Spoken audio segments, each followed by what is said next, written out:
میرے پیارے اسلامی بھائیوں، یاد رہے کہ دنیا سے جانے والوں کو یاد رکھنا چاہیے۔ آہستہ آہستہ یہ رسم بھی ختم ہوتی جا رہی ہے، بات بھی کم ہوتی جا رہی ہے۔ اب دیکھیں کہ کتنے لوگ ہیں جن کے ماں باپ چلے گئے ہیں اور وہ سوچیں کہ وہ کتنا انہیں یاد کرتے ہیں، اور جب یہ بے رخی دنیا دیکھتے ہیں، یہ نئے رنگی دنیا دیکھتے ہیں، لوگوں کا بھول جانا دیکھتے ہیں، تو مزید دل پر ایک چوٹ لگتی ہے کہ یار جب میں چلا جاؤں گا، جب ہم چلے جائیں گے، تھوڑے دن تک، تھوڑے مہینوں تک، ہو سکتا ہے ایک آدھ سال تک کوئی یاد کرے گا، اس کے بعد کسی کا کچھ رکتا نہیں ہے، دنیا چلتی رہتی ہے۔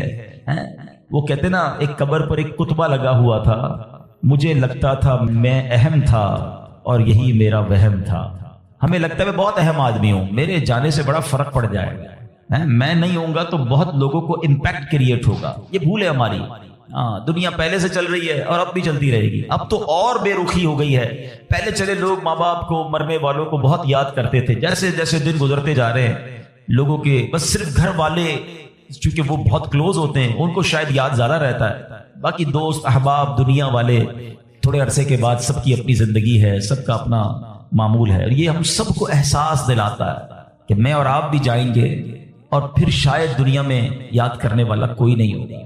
لیکن ہم کچھ ایسا کر کے کیوں نہ جائیں کہ کوئی یاد کرے یا نہ کرے، کوئی ثواب پہنچائے یا نہ پہنچائے، میں خود ایسا کر کے جاؤں کہ مرنے کے بعد قیامت تک مجھے خود ہی قبر میں ثواب ملتا رہے۔ اصل عقل مندی یہ ہے، جو دوسروں کے آسرے پہ جیتے ہیں نا کہ میرے مرنے کے بعد بچے ایصال ثواب کریں گے تو دوست کریں گے، بھائی میں خود اپنی فکر خود نہیں کر رہا تو میرے مرنے کے بعد کون میری فکر کرے گا؟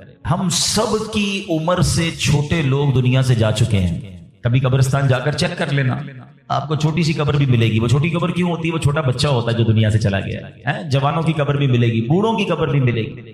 ہر ایج کا بندہ آپ کے جاننے والوں میں سی دنیا سے گیا ہوگا، مگر ہم ہیں کہ غفلت کا پردہ ہٹتا ہی نہیں، خیال آتا ہی نہیں ہے کہ مجھے بھی مرنا ہے۔ شعر سارے بولتے ہیں کہ آگاہ اپنی موت سے کوئی بشر نہیں، سامان 100 برس کا ہے پل کی خبر نہیں، مگر ادراک نہیں ہے، زندگی کے معمولات میں فرق کوئی نہیں پڑتا۔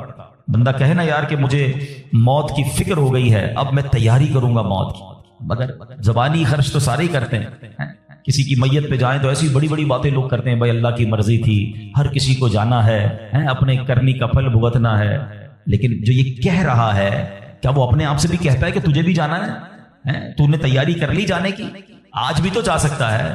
اے میرے پیارے اسلامی بھائی، آج میں چاہوں گا، یہ موضوع بھی لوگوں کو پسند نہیں آتا، مجھے اندازہ ہے، یار کوئی تھوڑی سی اچھی اچھی باتیں کرو، ہم نعرے لگائیں، ہم جھومیں، اس موضوع پر زیادہ بات کرنا بھی لوگوں کو پسند نہیں ہے۔ عجیب کہانی ہے، ایسی حقیقت ہے موت، ایسی ریئلٹی ہے موت کہ جس سے انکار نہیں۔ دیکھیں ہمارے بہت سارے مذاہب سے اختلاف ہے، کچھ مذاہب ہیں جو نبی پاک کا معاذ اللہ انکار کرتے ہیں، کچھ قرآن کو نہیں مانتے، کچھ ایسے لوگ ہیں جو اللہ کو ہی نہیں مانتے۔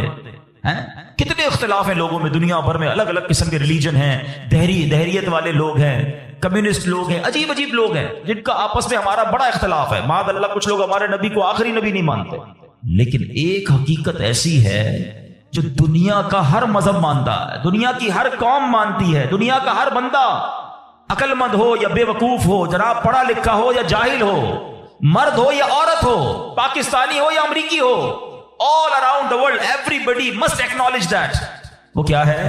وہ سب مانتے ہیں کہ موت آ کر رہے گی، کسی کا اختلاف نہیں ہے۔ کوئی مذہب، کوئی آپ کو دنیا کی قوم ایسی نہیں ملے گی جو کہے نہیں جناب ہمارا ہم نہیں مانتے موت آئے گی۔ ایوری بڈی، ہر بندہ مانتا ہے۔ کتنی کمال کی ریئلٹی ہے۔ اچھا، سارے لوگ یہ بھی مانتے ہیں کہ پتہ نہیں کب آئے گی۔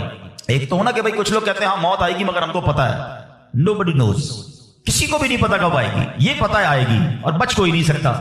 یہ ایسی ریئلٹی ہے، مگر پھر بھی اس پر بات کرنے کے لیے کوئی تیار نہیں ہے۔ ذرا 4 دوست مل کر موت پہ بات کریں کہ یار کوئی اور بات کرو یار۔ کمال ہے، آپ نے اور میں نے 1 مہینے بعد لاہور جانا ہو، 2 مہینے بعد یورپ جانا ہو، کسی کو بھی جانا ہو، وہ ابھی سے باتیں شروع کر دیتے ہیں، یار کیسے جائیں گے، فلائٹ کیسی ہوگی، ٹرین کا ٹکٹ ملے گا کریں، وہاں جہاز، وہ کرنسی کون سی چلے گی۔ اچھا، صرف نیت کی ہے اور باتیں شروع، ڈسکشن شروع، مشورے شروع، جب تک جائیں گے نہیں روز باتیں کریں گے۔ ادھر جانا نہیں جانا پتہ نہیں ہے، مگر تم روز بات کر رہے ہو۔ جدھر جانا کنفرم ہے اور کب جانا یہ بھی نہیں پتا، آج بھی جا سکتے ہو، اس کے لیے کوئی بات نہیں کرے گا، اس کے لیے کوئی ڈسکشن نہیں، اس کے لیے کوئی تیاری نہیں۔ سوچئے، چلے آپ کہتے ہیں یار یہ دعوت اسلامی والے موت پر بہت بات کرتے ہیں، آخرت پر بہت بات کرتے ہیں، بہت ڈراتے ہیں۔ چلو بھائی، ہم اور آپ موت پر بات نہیں کرتے، ہم بات نہیں کریں گے تو کیا مرنے سے بچ جائیں گے؟ ہیں